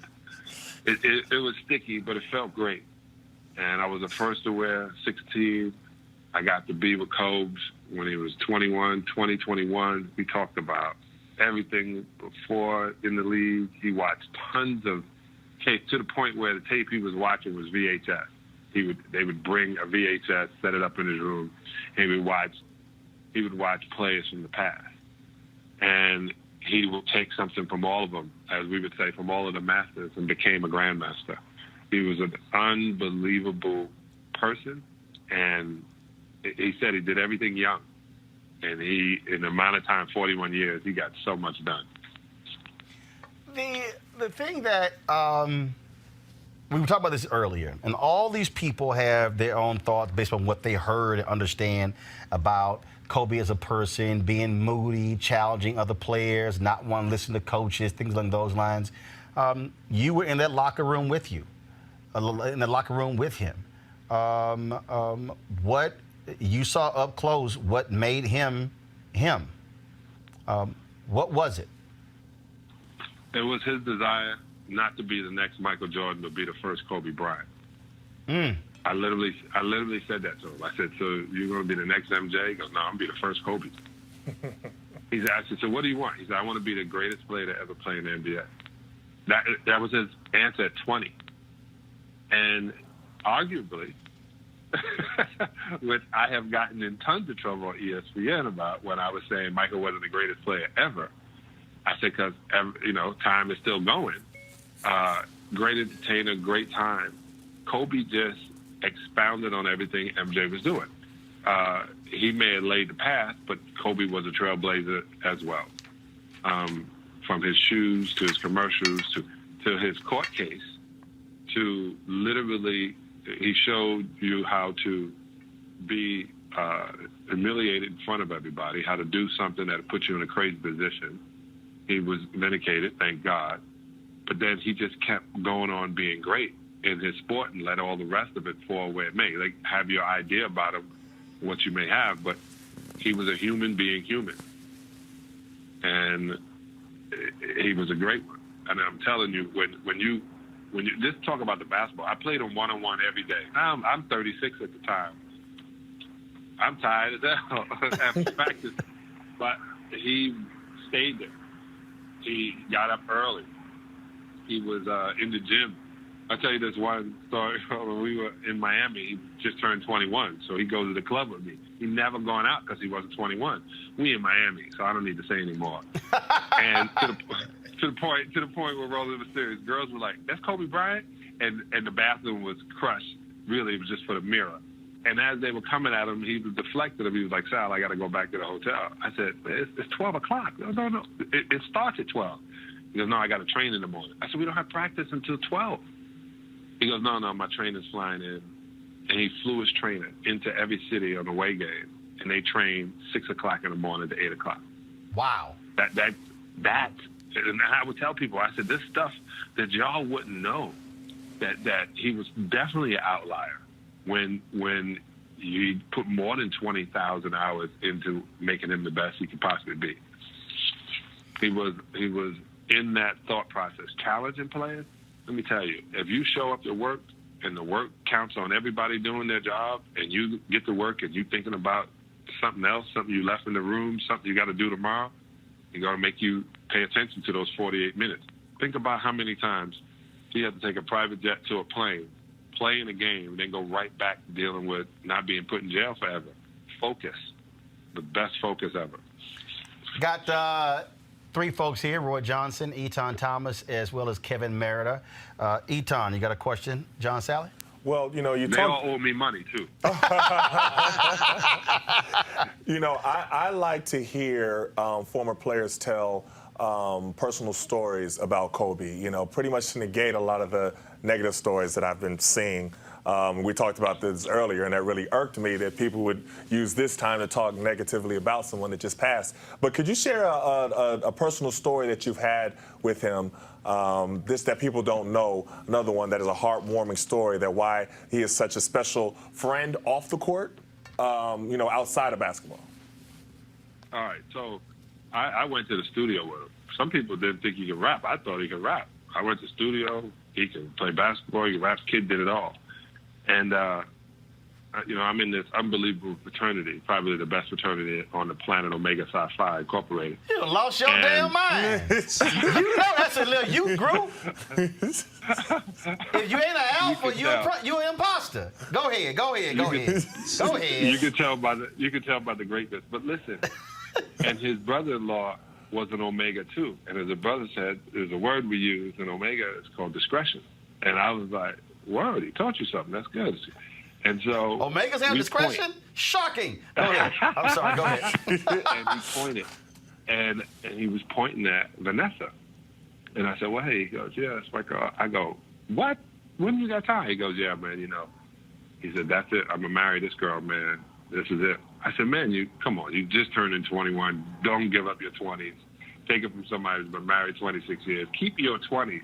He was like, nah, that's my wife right there. She's going to have my kids. We're going to have an unbelievable family. He said, yeah, that's the one. At 21, he knew this. This kid would literally come in, and I asked him, I said, why'd you go pro? Why didn't you go to Duke? Why didn't you do any of that stuff? He was like, I wanted to play against Michael. I heard he was retiring. I wasn't going to have a complete career unless I played against the guy I looked up to. Which was funny because he looked up to his father. Everybody needs to know that. Jelly Bean was his hero. Michael Jordan, he emulated his moves behind, but his tenaciousness and his way of playing is like his father, Jelly Bean, who was a great pro. He just didn't get as many chances because he was playing behind or next to Dr. J. Roy Johnson, question for John Sally. John, how you doing? As you know, back in probably when Isaiah Thomas said that people don't appreciate how hard athletes work to be great. He said that sometimes people think that he became. You talked about Kobe's work ethic. Back in your early years, eating habits were not great in the NBA. I was on the road with a lot of players, and they would take their meal money and go right to the fast food place. Can you give us some insight into some of the non-workout things that Kobe did to continue to make himself great? And did you ever see him fall off from that as his career, I know you weren't playing, but as his career continued, did he set that standard in terms of fitness that somebody like, say, a Tiger Woods set in golf? Yeah, I would say when we would go to TGI Fridays, and I was a vegetarian. Now I eat a plant-based vegan diet. Roland, I know you hear me, but anyway, I would literally say, I watched him build his muscles and his shoulders.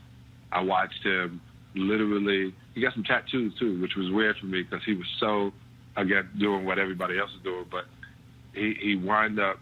His wife wound up giving him some flavor. He wound up getting a chef. He wound up realizing food was direct correlation to how you were going to perform, what you were going to put inside your race car. Me getting to him, trying to get people not to eat steak and fish and all that. I said, you can't have something dead in your body and call that a healthy lifestyle. He obviously was doing it to the best of his ability. That's the best way I'm going to look at it because, every day we're all trying, right? So I would say him eating, knowing, and he was regimented. I mean, I remember when he first was talking about the helicopter, it was for convenience so he can be more of a family man. It wasn't so he can ball out. He had to train and he had to be a father and husband. And he couldn't do that with traffic in between. So the guy thought literally of the easiest way he can be accessible and true to himself at the same time. Kevin Meredith. Hey, John, this is Kevin Meredith, Undefeated. You played, certainly with the Pistons, and that was its own iconic team, and as you mentioned, the Lakers.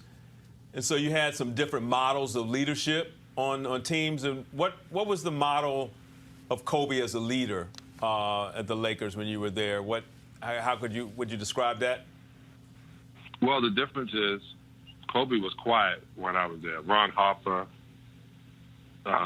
came in. Shaquille was, just a born leader. Kobe was quiet and to himself, but his leadership came through his basketball. He realized he would talk to Tex Winter, who is the creator of the triangle offense, or I would say the one, I'm going to say creator. And he would literally see where his spots were to score. He realized what it did for Michael within the system. Within that triangle system, it looked like Michael was getting the ball all the time. No, Michael was just in the position of scoring one-on-one all the time. And no one's going to be able to guard you one-on-one, not when you're that talented. So I would say his leadership was, we knew Kobe was the man, and he didn't have to say it. He put his headphones on, listen to music. He didn't play cards that much. He was quiet to himself. I would just go sit with him, talk to him, just to get in his head. And remember, he was only 20 years old. Yeah. After they won their second, third championship, after Shaq was traded, Kobe then had to take on the leadership, and he knew it took being on top of somebody. Bill Laimbeer, when I was on the Pistons, was like that. And it seemed like he was always pressing me. And he would say, because I know you got talent. And that's the way Kobe was. He knew these guys had talent. He knew what he could do, but he wasn't going to be great until everybody around him, he made everybody around him better, if not better than they thought they could be. And that proved in 2010. John Sally, I appreciate it, man. Thanks for joining us. Next time I'm in L.A., anytime. We'll go for some ribs. That's right. Got some vegan ribs. I got the perfect place for you. I appreciate it, Doc. Thanks a lot. And tell the rest of those guys, especially Undefeated, cash at me. That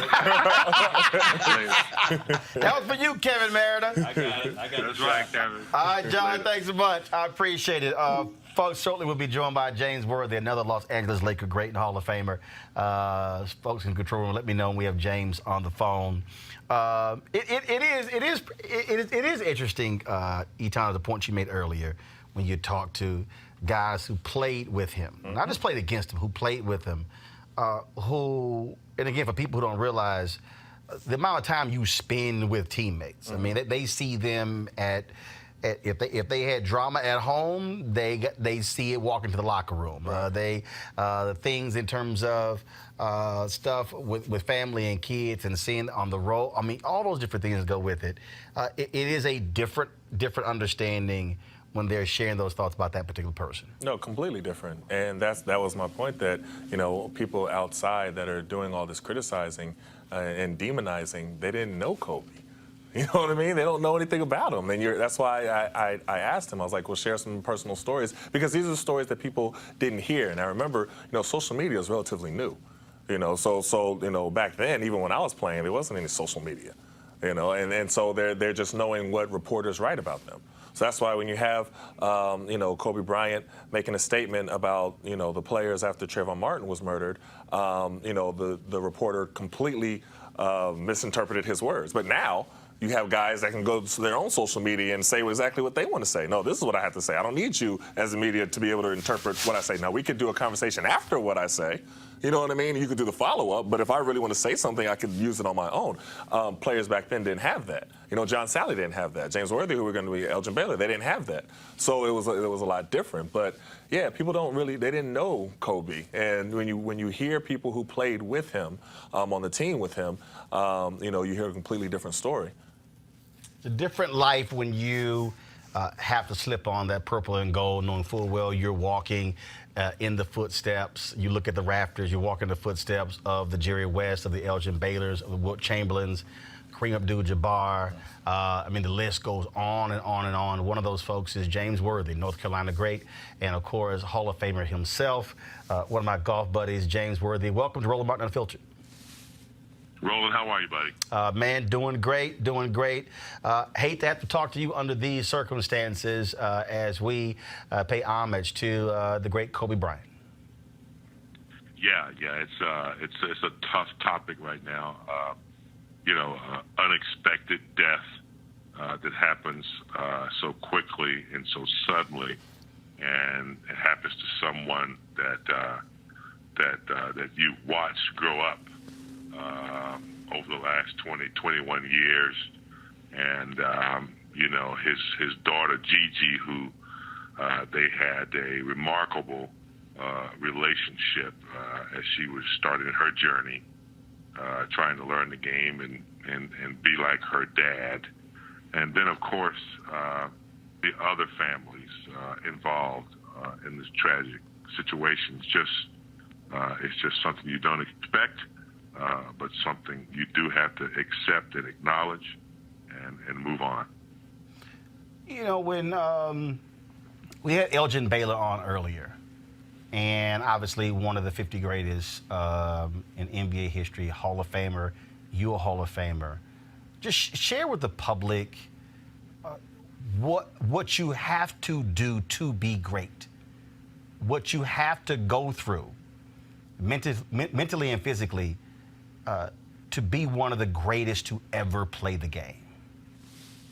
Yeah, I think once you set your mind, as did Kobe. I mean, Kobe had a vision, and he followed it.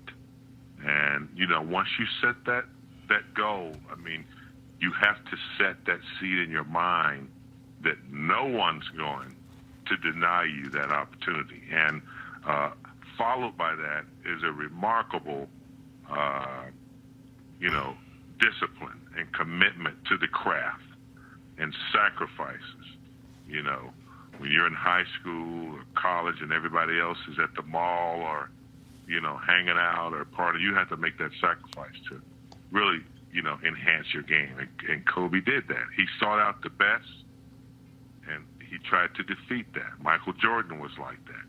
Another assassin-type player, and Kobe just took it to the next level. I mean, not only did he want to be the best, he wanted to break records and dominate. And so he had a really good percentage of time doing that throughout his career. Did he come to you to pick your brain? He did. I remember Kobe as a rookie, and I was also a rookie, Roland. I was a rookie in the broadcast business, and I remember my first interview with Kobe, and he was, yes, sir, no, sir, Mr. Word, and I had to remind him that he didn't have to do that.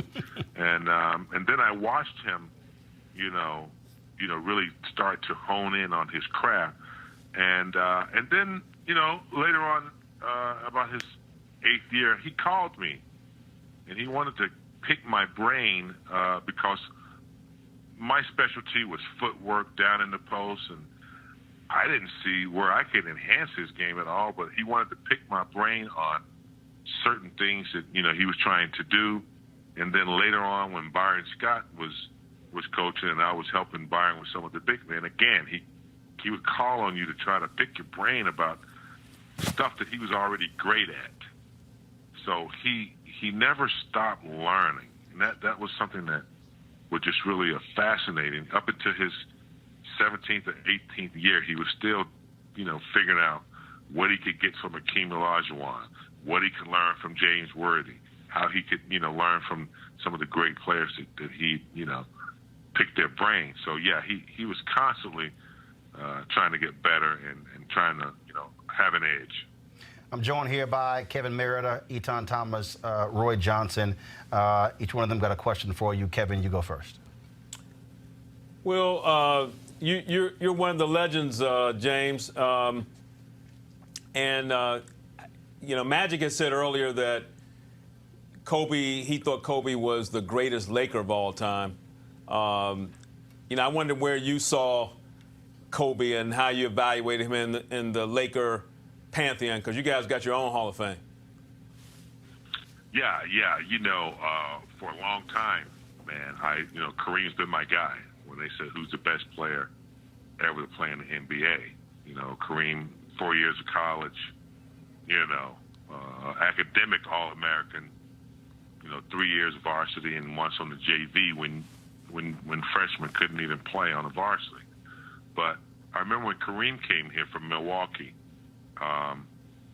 it took Kareem a couple of years to get things going, and then it wasn't until Magic came to the Lakers that then the success started to roll. So I might have to agree with Magic, the greatest Laker to ever play the game. I know Shaq, was a dominant player, but what Kobe did after Shaq left, winning 2 more championships and dominating the game, the way he scored, the way he was viciously dissecting people, 81 points against Toronto, 60 points somewhere else in New York. So I'm going to have to agree that he's been the greatest Laker in a Laker uniform for what he's been able to achieve as far as Etan. Mr. Worthy, this is Etan Thomas. First of all, my wife is a huge fan. She grew up in L.A., in Inglewood. She wore number 42 at Syracuse because of you. So just to, I have to tell you that. But I wanted to ask you, you've been there for Magic as a leader, for Kobe as a leader, and LeBron as a leader. And if you were comparing their leadership styles, is there a common thread in their leadership, or are they completely different styles?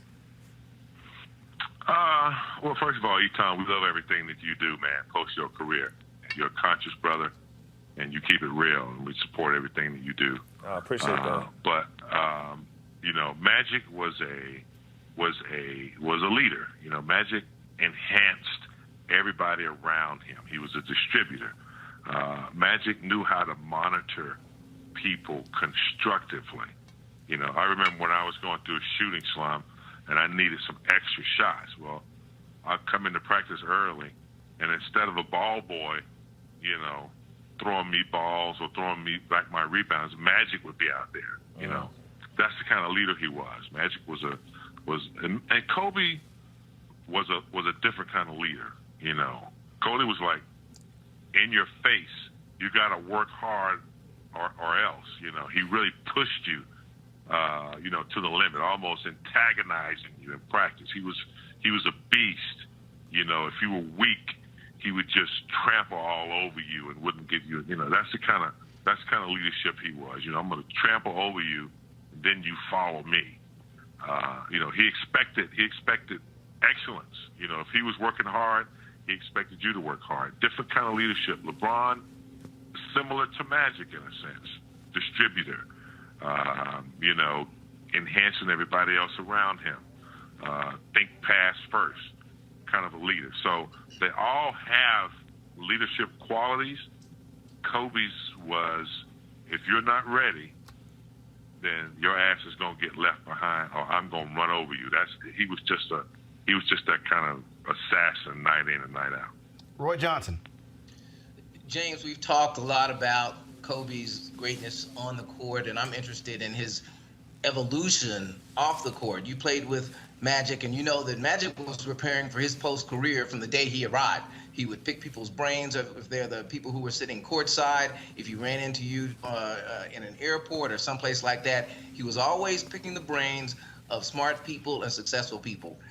You were able to observe Kobe for most of his career. When did you start to see that greatness begin to translate off the court? And did he share some of the same traits and strategies of Magic and other Lakers by really immersing himself with people who were coming to the games and picking their brains about how they achieved success?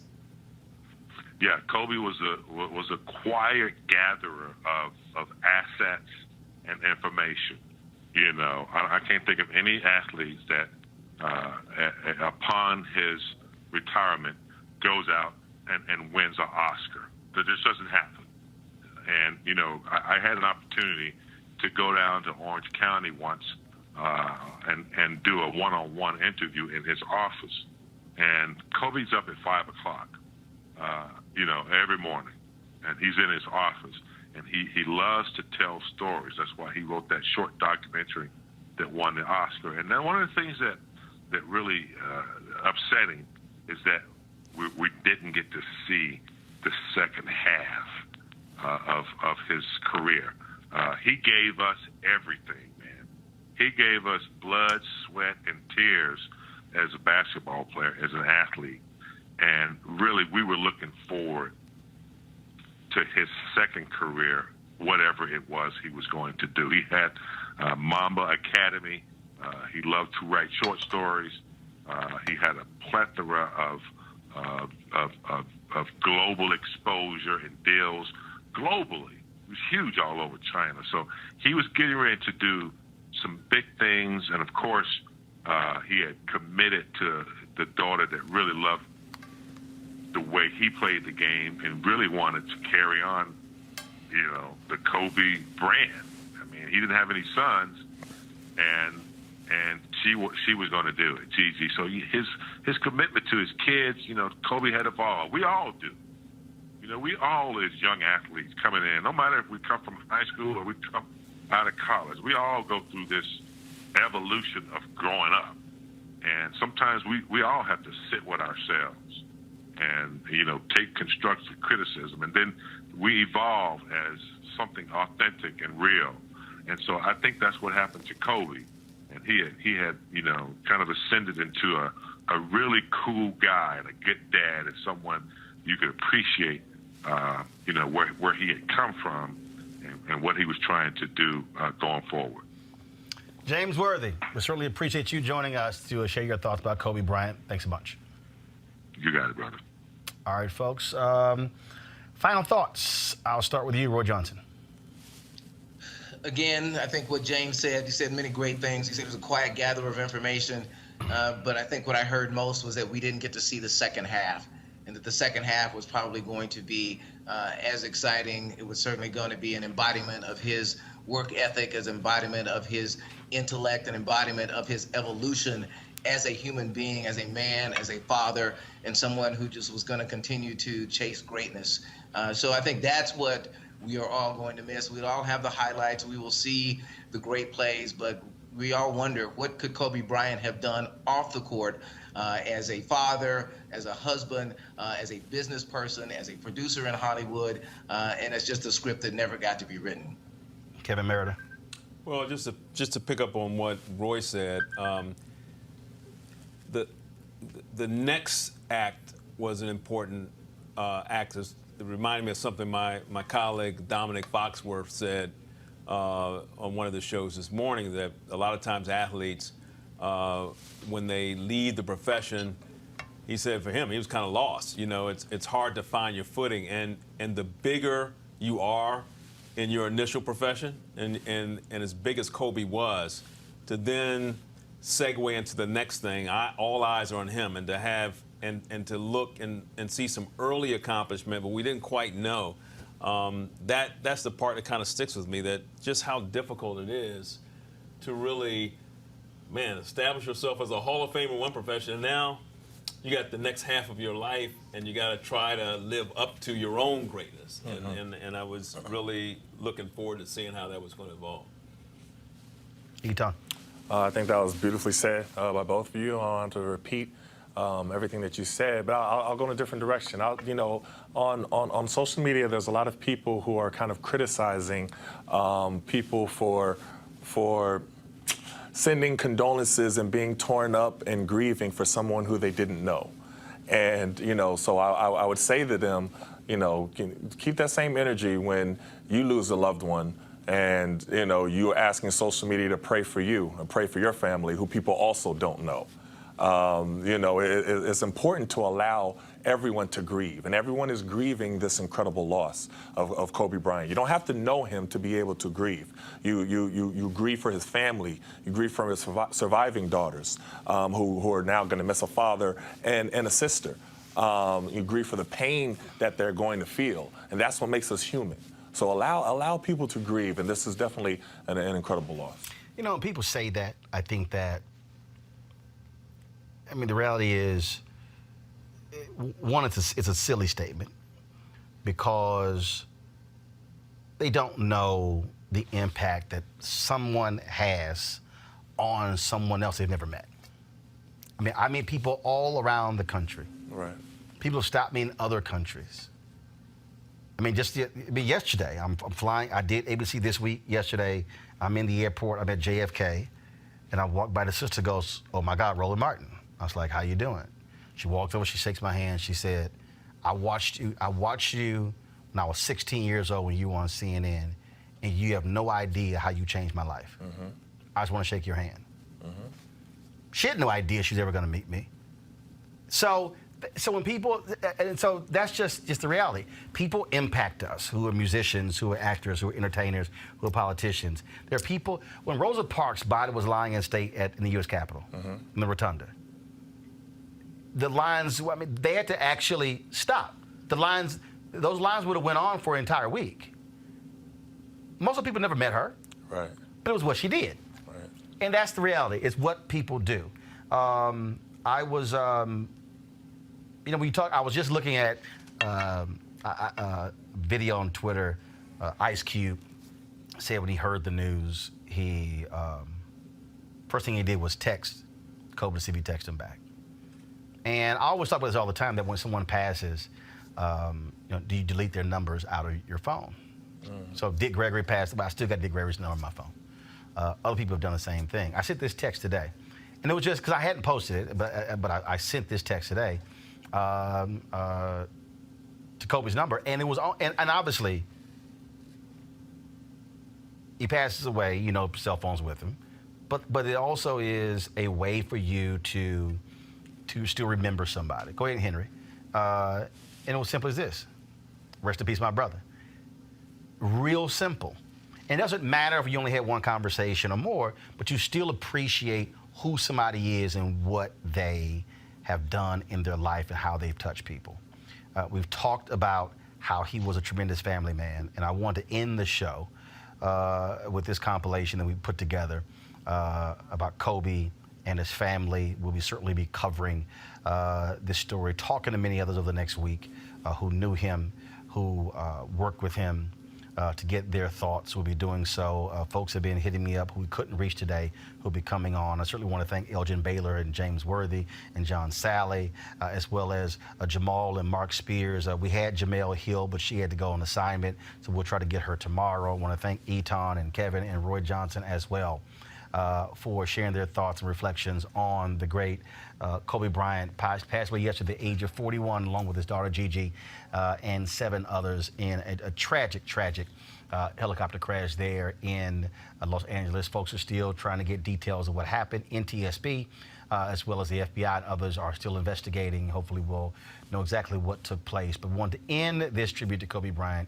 with this compilation of who he was in terms of how he would want to be remembered, and that is as a husband and a father.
You want to check out Roland Martin Unfiltered?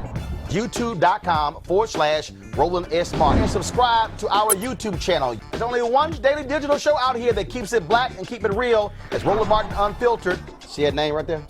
Roland Martin Unfiltered. Like, share, and subscribe to our YouTube channel. That's YouTube.com/Roland S. Martin. And don't forget to turn on your notifications so when we go live, you'll know it. You want to support Roland Martin Unfiltered? Be sure to join our Bring the Funk fan club. Every dollar that you give to us supports our daily digital show. There's only one daily digital show out here that keeps it black and keep it real. It's Roland Martin Unfiltered. Support the Roland Martin Unfiltered daily digital show by going to RolandMartinUnfiltered.com. Our goal is to get 20,000 of our fans contributing $50 each for the whole year. You can make this possible. RolandMartinUnfiltered.com. This is Diala Riddle, and you're watching Roland Martin Unfiltered. Stay woke. This is Director X, the director of Superfly on the red carpet, or the black carpet, and you're watching Roland Martin Unfiltered. Yo, what up, y'all? This is Jay Ellis, and you're watching Roland Martin Unfiltered. Hi, I'm Chaley Rose, and you're watching Roland Martin Unfiltered. I'm Lex Scott Davis, and you are watching Roland Martin Unfiltered. Hey, what's up, y'all? It's your boy Jacob Lattimore, and you're now watching Roland Martin right now.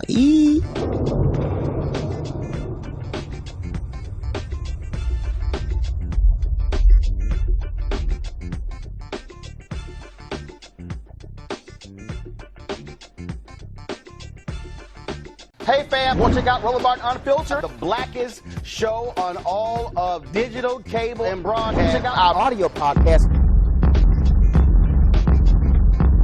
There's only one daily digital show out here that keeps it black and keep it real. It's Roland Martin Unfiltered. Press play. Martin.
You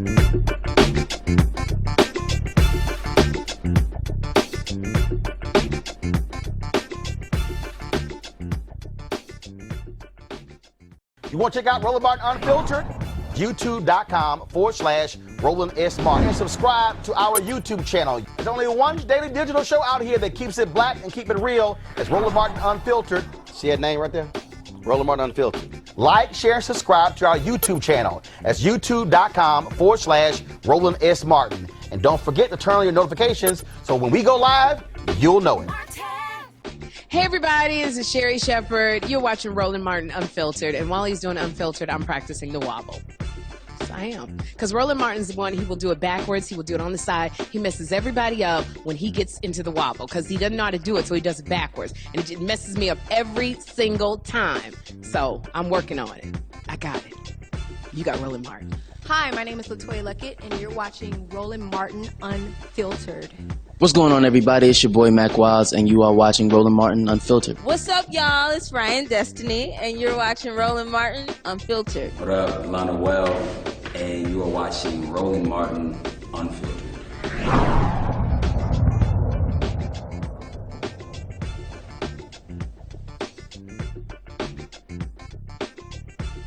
You want to support Roland Martin Unfiltered? Be sure to join our Bring the Funk fan club. Every dollar that you give to us supports our daily digital show. There's only one daily digital show out here that keeps it black and keep it real. As Roland Martin Unfiltered. Support the Roland Martin Unfiltered daily digital show by going to RolandMartinUnfiltered.com. Our goal is to get 20,000 of our fans contributing $50 each for the whole year. You can make this possible. RolandMartinUnfiltered.com.